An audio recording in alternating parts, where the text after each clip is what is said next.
दोस्तों आज का ये हैमर का वीडियो देखने के बाद हैमर से रिलेटेड आपकी सारी क्वेरी दूर हो जाएगी। आप बिल्कुल ही सही से समझ जाओगे कि हैमर क्या है और हैमर कैंडल कैसे काम करती है। दोस्तों हैमर कैंडल कुछ इस तरह से दिखती है। तो सबसे पहले तो ये जानते हैं कि हैमर कैंडल को देख के हमें क्या पता चलता है। दोस्तों जैसा कि हमने बात की थी, ये जापानीज कैंडलस्टिक है, मतलब कि जापान वालों ने इसके नाम रखे हैं। तो इस कैंडलस्टिक का नाम है हैमर। अब इसका नाम हैमर क्यों है, ऐसा आप इसकी बॉडी देखकर ही अंदाजा लगा सकते हैं। क्योंकि हैमर यानी कि हथौड़ा, आप देख सकते हैं इसकी बॉडी हथौड़े जैसी है। हैमर जो कि कुछ इस तरह से दिखती है, इसीलिए इस कैंडल को जापान वाले लोगों ने हैमर कैंडलस्टिक कहा है। दोस्तों अब आपको ये पता होना चाहिए कि ये एक ग्रीन कैंडल है और ग्रीन कैंडल हमेशा नीचे से ओपन होती है और ऊपर क्लोज होती है। और जो रेड कैंडल होती है वो हमेशा ऊपर से ओपन होती है और नीचे क्लोज होती है। मतलब कि जो ग्रीन कैंडल है वो नीचे से शुरू होती है और जाती है ऊपर की तरफ, और रेड कैंडल होती है वो ऊपर की तरफ से शुरू होती है और जाती है नीचे की तरफ। दोस्तों अब ये देखते हैं कि ये हैमर कैंडल हमें क्या दिखाती है। हैमर देखकर हमें क्या पता चलता है कि ट्रेड में क्या हो रहा है। और दोस्तों सबसे ज़्यादा जो लोगों को क्वेरी होती है कि पैटर्न तो सीख ली, ये टेक्निक की स्ट्रेटेजी तो सीख ली, पर हमें टाइम फ्रेम क्या रखना है। तो हम आगे उसकी भी बात डिटेल में करेंगे कि आपको कब कौन सा टाइम फ्रेम रखना है। दोस्तों यहाँ पे आप सबसे पहले आप देखिए, ये हैमर कैंडल है। अब हैमर कैंडल हमें क्या दिखाती है। दोस्तों हैमर कैंडल में आप देख सकते हैं, आप यहाँ पर आपको कैंडलस्टिक रीड करना आ चुका है, आपको पता है कैंडलस्टिक कैसे रीड करती है। तो अब हम हैमर को रीड करते हैं। दोस्तों हैमर का देखिए, यहाँ हैमर ओपन हुई, यहाँ से आप देख सकते हैं, यहाँ पर से ये ओपन हुई है। ओपन होने के बाद यहाँ तक इसका लो आया, उसके बाद यहाँ तक इसका हाई आया और यहाँ जाकर हैमर कैंडल क्लोज हो गई। दोस्तों हैमर कैंडल एक बुलिश साइन है, एक बुलिश कैंडल है। अब ये बुलिश कैंडल क्यों है, तो ये इस शेप से हमें पता चलता है कि ये बुलिश कैंडल क्यों है। सबसे पहले यहाँ पर आप देख लीजिए, हम एक एग्जांपल के तौर पे समझते हैं। यहाँ पर आप देख लीजिए, मान लीजिए यहाँ पर इसकी कीमत है 100 रुपीज़, मतलब कि ये कैंडल 100 रुपीज़ 100 रुपये पर ओपन हुई। यहाँ पर 100 रुपये पर ओपन हुई। 100 रुपये पर ओपन होने के बाद ये कैंडल नीचे गिरने लगी, मतलब कि सेलिंग आने लगी, मतलब कि कंट्रोल सेलर्स के हाथ में चला गया। अब नीचे गिरते गिरते गिरते मान लीजिए कि ये कैंडल यहाँ तक आ गई और यहाँ तक इसने 75 का लो बनाया, यहाँ था 75। अभी ये कैंडल पूरी नहीं हुई है, ये 100 पर ओपन हुई, नीचे जाने लगी और इसने लो बनाया 75 का। उसके बाद बायर्स का कंट्रोल आ गया और वहां पर बाइंग होने लगी। और बाइंग होते होते बायर्स इस कैंडल्स को ऊपर की तरफ ले गए, मतलब कि स्टॉक को ऊपर की तरफ ले गए। ऊपर की तरफ लेते लेते इसे यहाँ तक ले आए, यहाँ तक मतलब कि इस कैंडल के हाई तक, यानी कि यहाँ तक इसे लेकर चले आए।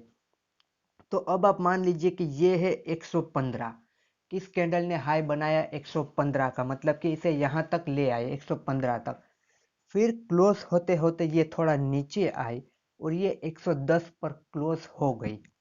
अब इसे बुलिश और इसे स्ट्रॉन्ग क्यों माना जाता है, जैसा कि आप यहाँ पर देख सकते हैं, यहाँ पे ये 100 पर ओपन हुई। 100 पे ओपन होने के बाद इसने लो बनाया 75 का, पर 75 का लो बनाने के बावजूद भी फिर बायर्स का कंट्रोल आ गया और वो उसे 115 तक ऊपर की तरफ ले गए। वो उसे बहुत ही ज़्यादा, 75 से 115 तक वो उसे ऊपर ले गए और वो 110 पे क्लोज हो गए। मतलब कि एक अच्छा खासा लो बनाने के बावजूद भी ये कैंडल ग्रीन में क्लोज हुई। ग्रीन में यानी कि पॉजिटिव क्लोज हुई। कैंडल ग्रीन में कब क्लोज होती है, जब उसका क्लोज प्राइस उसके ओपन प्राइस से ज़्यादा हो तब। और उसका क्लोज प्राइस उसके ओपन प्राइस से कब ज़्यादा होगा, जब वो एक बुलिश कैंडल होगी। तो ये कैंडल क्लोज हुई 110 पे, यानी कि ये एक बुलिश कैंडल है। आप देख सकते हैं कि इतने बड़े लो के बावजूद भी कैंडल कहाँ पर जाके क्लोज हुई। इसीलिए इसे एक स्ट्रॉन्ग कैंडल माना जाता है और इसे एक बुलिश कैंडल माना जाता है। और यही वजह से ये कैंडल बनने के बाद हम ट्रेंड में एंट्री ले सकते हैं। तो ये बेसिकली इस चीज़ का, इस हैमर का रीज़न है कि हैमर को स्ट्रॉन्ग क्यों माना जाता है। दोस्तों, आपके रियल ट्रेड में ज़रूरी नहीं है कि हैमर इसी तरह से दिखे।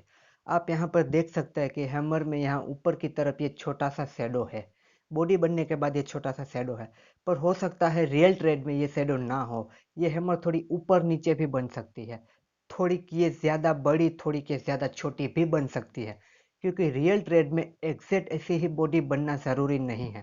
आपका रियल ट्रेड में थोड़ा ऊपर नीचे हो सकता है। और दोस्तों, ये हैमर यहाँ पर ग्रीन है, पर आपको शायद ये बात नहीं पता होगी कि ये रेड भी बन सकती है। दोस्तों, जब ये कैंडल रेड बनती है तो वैसे तो इसे हैंगिंग मैन कहा जाता है। अब ये हैंगिंग मैन क्या होता है, इसकी बात हम आने वाले वीडियो में डिटेल में करेंगे। और हैंगिंग मैन एक बियरिश साइन है, पर ये जब ये रेड बनता है तो ये हैमर भी हो सकता है और ये हैंगिंग मैन भी हो सकता है। अब ये हमें कैसे पता चलता है? तो जैसा कि दोस्तों हमने पिछले वीडियो में बात की थी कि कैंडल जब टॉप पर बनती है, टॉप पर, तो वो बियरिश साइन देती है, और जब बॉटम पर बनती है तो वो बुलिश साइन देती है। मतलब कि जब आपकी हैमर वो बॉटम पर बनती है, एक डाउन ट्रेंड के बाद नीचे बॉटम पर बनती है, तो उसके बाद आप ये अंदाजा लगा सकते हैं कि अब ट्रेंड रिवर्सल होने वाला है और अब एक अप ट्रेंड आपको देखने को मिल सकता है। तो जरूरी नहीं कि वो बॉटम पे ये ग्रीन कलर की ही कैंडल हो, ये एक रेड कलर की भी हो सकती है। यही हैमर आपकी कुछ इस तरह से दिखेगी रेड में, और ये बॉटम पर अगर आपको मिलती है तो आपको तब इसे हैंगिंग मैन या आपको इसे एक बियरिश साइन नहीं मानना, वो तब भी हैमर का काम करेगी और आपको ट्रेंड रिवर्सल देखने को मिलेगा। और अगर यही ग्रीन कैंडल आपको यही हैमर सेम अगर एक डाउन ट्रेंड के बाद आपको वो टॉप पर दिखती है, तो उसके बाद आप इससे ये एक्सेप्ट नहीं कर सकते कि अब और अप ट्रेंड आएगा, क्योंकि वहां से एक डाउन ट्रेंड शुरू हो जाएगा, क्योंकि भले ही ये ग्रीन हो पर वहां पर वो हैंगिंग मैन का काम करेगी। तो दोस्तों, ये चीज़ आपको समझने बहुत ही ज़रूरी है कि सिर्फ कलर से ही कुछ नहीं होता। अगर ये ग्रीन है तो मतलब ये पॉजिटिव ही साइन है, ऐसा बिल्कुल भी ज़रूरी नहीं। आपकी ये हैमर अगर बॉटम पर है, ये ग्रीन है या फिर रेड है, उससे फ़र्क नहीं पड़ता। अगर ये हैमर है तो उसके बाद आपको ट्रेंड रिवर्सल देखने को ज़रूर मिलेगा। अब दोस्तों, हैमर पैटर्न को हम ट्रेड में देख लेते हैं, यानी कि चार्ट में देख लेते हैं, और उस पर से हम ये सीखेंगे कि ये कैंडल बनने के बाद आप अपना स्टॉप लॉस कहाँ लगाओगे, आप अपना टारगेट कहाँ लगाओगे, आप एंट्री कब लोगे, कैसे लोगे, क्या देख के लोगे। तो दोस्तों, यहाँ पर एक छोटा सा चार्ट है, आप इससे यहाँ पर देख सकते हैं। दोस्तों, यहाँ पे देखिए एक हैमर बन रही है जो कि बॉटम पे है। अब हमें कैसे पता चलेगा कि ये बॉटम पे है? तो इससे पहले हमें ट्रेंड को चेक करना है। जैसा कि आप यहाँ पर देख सकते हैं, यहाँ पर एक डाउन ट्रेंड था, एक डाउन ट्रेंड था, रेड कैंडल्स बन रहे हैं, मतलब डाउन ट्रेंड था। जो ट्रेंड ऊपर से नीचे की तरफ कैंडल बन रही है, मतलब डाउन ट्रेंड था। तो ये हो गया इसका बॉटम। अब यहाँ पर हमने ट्रेड में देख लिया कि यहाँ पर हैमर बन चुकी है, हमें हैमर के बारे में पता है, हम हैमर कैंडलस्टिक सीख चुके हैं। अब यहाँ से अगर हम एंट्री लेना चाहे ट्रेड में तो हम कैसे लेंगे? तो सबसे पहले तो आपने हैमर को फाउंड कर लिया है। अब यहाँ से क्या सिर्फ हैमर को देखकर आप ट्रेड में कूद पड़ोगे कि हैमर बन गई है, अब तो अप ट्रेंड आएगा ही, अब मैं यहाँ पर ट्रेड ले सकता हूँ? जी नहीं, आपको वैसा बिल्कुल नहीं करना। दोस्तों, ये कैंडलस्टिक एक टेक्निकल एनालाइज है, और कोई भी टेक्निकल एनालाइज या कोई भी स्ट्रेटेजी स्टॉक मार्केट में आपको 100% कंफर्मेशन कभी भी नहीं देती। वो 70-80% या 60-70% ही वहाँ पर आपको चांस देती है कि ये वह ऐसा हो सकता है। ये सारी कैंडल्स बनने के बाद ज़्यादातर देखा गया है कि जैसा इन कैंडल्स के मुताबिक होता है ट्रेंड रिवर्सल ऊपर या नीचे, तो वैसा होता है, पर 100% अभी कहीं भी नहीं देखा गया है।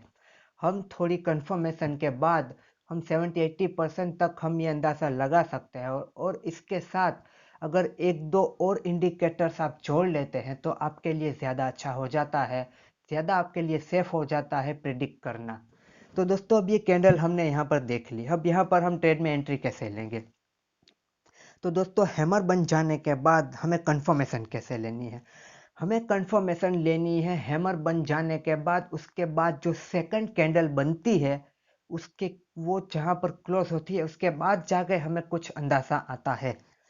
तो यहाँ पर आप देख सकते हैं कि हैमर कैंडल यहाँ पर क्लोज हुई है, मतलब उसका हाई भी यहीं पर है।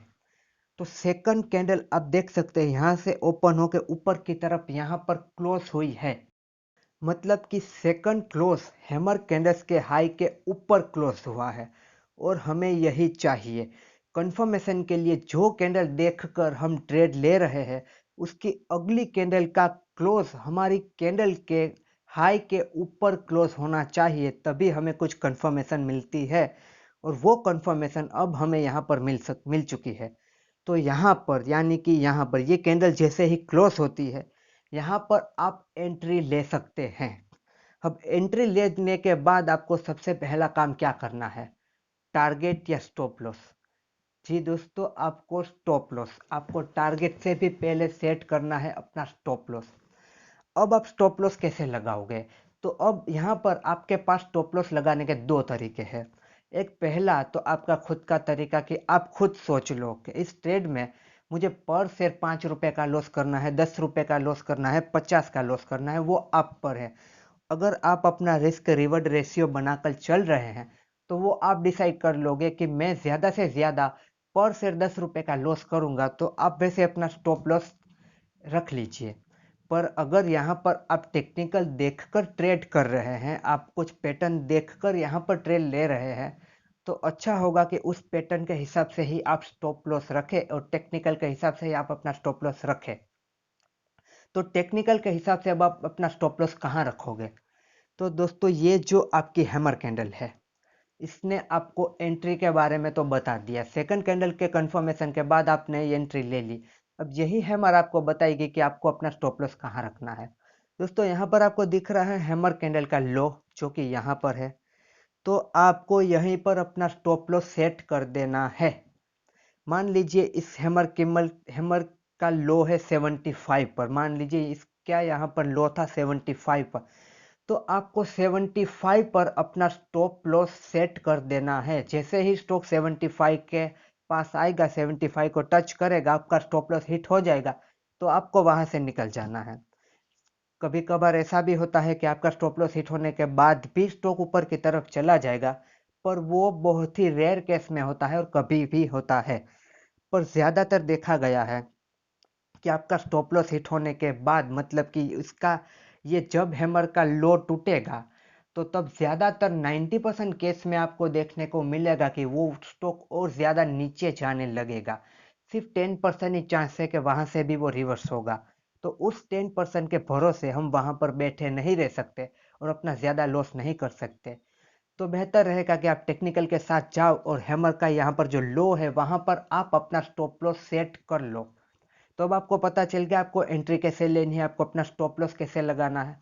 अब बात रही आपके टारगेट की, तो वो भी आप पर डिपेंड है। अगर आप चाहते हो कि इस ट्रेड से मुझे पर शेयर 10 रुपए का प्रॉफिट करना है तो आप वैसे कर सकते हो, या फिर जब तक इस ट्रेड में आपको कोई बियरिश साइन नहीं दिखती है, जब तक आपको कोई ऐसी पैटर्न नहीं दिखती जिस पैटर्न के चलते स्टॉक नीचे जाने लगे, तब तक वहां पर आप बने रहिए।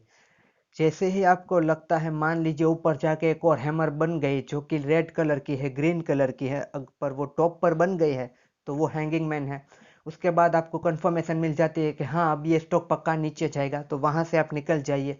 तो उस तरह से आप अपना टारगेट डिसाइड कर सकते हैं। अदरवाइज अगर आप खुद का टारगेट डिसाइड करना चाहते हैं कि आपको इतना प्रॉफिट मिल गया है तो आप निकल सकते हैं। अदरवाइज फिर पैटर्न का वेट कीजिए, जब तक बियरिश पैटर्न नहीं मिलती वहां पर बने रहिए और अपना स्टॉप लॉस ट्रेलिंग करते जाइए, मतलब ट्रेलिंग स्टॉप लॉस के साथ आप वहां पर बने रहिए और आगे जाते रहिए। दोस्तों अगर आपको ट्रेलिंग स्टॉप लॉस क्या है नहीं पता, तो डिस्क्रिप्शन में दिए गए लिंक से वो वीडियो आप देख सकते हैं और आप जान सकते हैं कि ट्रेलिंग स्टॉप लॉस क्या होता है और कैसे ट्रेलिंग स्टॉप लॉस आपका प्रॉफिट बढ़ाने में मदद करता है।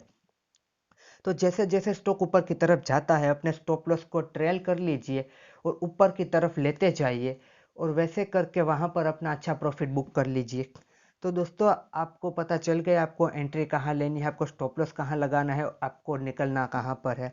तो जल्दी से इस पॉइंट को समराइज कर लेते हैं दोस्तों। हैमर पैटर्न बनने के बाद जो हैमर की नेक्स्ट पैटर्न होती है उसका क्लोज हैमर के हाई के ऊपर क्लोज होता है, तो आप वहां पर एंट्री ले सकते हैं। जिस भी पैटर्न को देखकर आप वहां पर एंट्री ले रहे हैं जैसे कि हैमर, तो उसके लो पर आपको अपना स्टॉप लॉस ट्रिगर अपना स्टॉप लॉस सेट कर देना है। और जब तक कि आपको कोई बियरिश साइन नहीं दिख जाती, अपना स्टॉप लॉस ट्रेल करके वहां पर बने रहिए और अच्छा प्रॉफिट बुक कर लीजिए। दोस्तों, आई होप कि आपको हैमर कैंडलस्टिक्स अब पूरी तरह से समझ में आ चुकी है। आपको पता चल गया है कि हैमर कब बॉटम पे बनती है, कब टॉप पे बनती है। आपको हैमर को देख के कैसे एंट्री लेनी है, कहाँ पर आपको अपना स्टॉप लॉस लगाना है, कहाँ पर आपको एग्जिट करना है, और कैसे आप हैमर कैंडल को फाउंड कर सकते हैं और कैसे आप हैमर कैंडल को रीड कर सकते हैं। दोस्तों, मुझे लगता है कि जो जो ज़रूरी पॉइंट थे वो हमने कवर कर ली है। पर अगर फिर भी आपके पास कोई भी क्वेरी रहती है, कोई भी आपको इससे रिलेटेड डाउट रहता है, तो आप बेझिझक कमेंट करके पूछ सकते हैं। मैं पूरी कोशिश करूंगा आपके डाउट को क्लियर करने के लिए। दोस्तों, अगर आपको वीडियो अच्छा लगा हो, आपको ये इन्फॉर्मेशन अगर आपको अच्छी लगी हो और आपको कोई भी बात सीखने को मिली हो, तो आप इस चैनल के साथ जुड़ सकते हैं, क्योंकि दोस्तों हम सारी ही कैंडलस्टिक्स को आगे के वीडियो में कवर कर लेंगे। अगर आपको कैंडलस्टिक्स के बारे में सीखना है, आपको जानना है, और आपको अगर ज़ीरो नॉलेज भी है कैंडल्स के बारे में, तो हर एक वीडियो आप इस चैनल पे देख सकते हो। हम हर रोज़ एक कैंडल का वीडियो अपलोड करेंगे, जिसके चलते हम सारी कैंडल्स को कवर कर लेंगे। दोस्तों, अगर वीडियो अच्छा लगा हो तो आप इस चैनल का पार्ट बन सकते हैं चैनल को सब्सक्राइब करके। आई होप दोस्तों कि आपकी सारी क्वेरी दूर हो गई होगी हैमर से रिलेटेड। और दोस्तों, अब सबसे ज़रूरी सवाल जो आप में से काफ़ी सारे लोगों के होंगे कि हमें टाइम फ्रेम क्या लेना है। तो दोस्तों, आप कौन सा ट्रेड करते हो वो मुझे नहीं पता। आप इंट्राडे करते हो, आप शॉर्ट टर्म करते हो, आप स्विंग ट्रेडिंग करते हो, या फिर आप स्कैल्पिंग करते हो, तो मैं सारे ही टाइम फ्रेम बता देता हूँ। दोस्तों, सबसे पहले तो अगर आप इंट्राडे में स्कैल्पिंग करते हो, स्कैल्पिंग मतलब कि सिर्फ 2-3 मिनट की ट्रेडिंग या फिर 1-2 मिनट की ट्रेडिंग, जिसमें थोड़ा सा ही प्रॉफिट होने पर आप निकल जाते हो। अगर आप स्कैल्पिंग टाइप कर रहे हो तो आपको सिर्फ 1 मिनट की कैंडल्स देखनी है, ज़्यादा से ज़्यादा 3 मिनट की। अगर आप 5 मिनट के ऊपर ट्रेड में रहना चाहते हैं तो आपको छोटी छोटी कैंडल्स देखनी है। और अगर आप इंट्राडे करना चाहते हो तो आपको 5 मिनट, 10 मिनट और मैक्सिमम 15 मिनट, इंट्राडे में 15 मिनट मैक्सिमम, आपको 5 मिनट, 10 मिनट और 15 मिनट की कैंडल्स को देखना है अगर आप इंट्राडे कर रहे हैं तो। और इसके अलावा अगर आप 1-2 दिन की ट्रेडिंग करना चाहते हो, आप होल्ड करना चाहते हो, तो आपको 30 मिनट और 1 घंटे की कैंडलस्टिक को देखना है, वो भी कंफर्मेशन के साथ। और अगर आप स्विंग ट्रेडिंग करना चाहते हो, आप 1-2 हफ्ते के लिए ट्रेड में रहना चाहते हैं, तो आपको 4 घंटे की कैंडल्स को देखना है और कंफर्मेशन को भी चेक करना है। और उसके साथ और बन सके तो और ज़्यादा टूल्स को भी इस्तेमाल करना है। स्विंग ट्रेडिंग के लिए 4 घंटे की कैंडलस्टिक्स को आपको देखना है। और अगर उससे भी लॉन्ग आप रहना चाहते हो तो आपके लिए 1 डे है, 1 वीक है, और ज़्यादा लॉन्ग टर्म के लिए है 1 मंथ। तो ऐसे करके आप टाइम फ्रेम को चूज कर सकते हो। तो दोस्तों, अब आपको टाइम फ्रेम से रिलेटेड अगर कोई भी क्वेरी हो तो वो भी आई होप के दूर हो गई होगी। और इसके बावजूद भी किसी से भी ट्रेड से या कोई भी मार्केट रिलेटेड अगर आपको क्वेश्चन रहते हैं तो आप कमेंट में पूछ सकते हैं।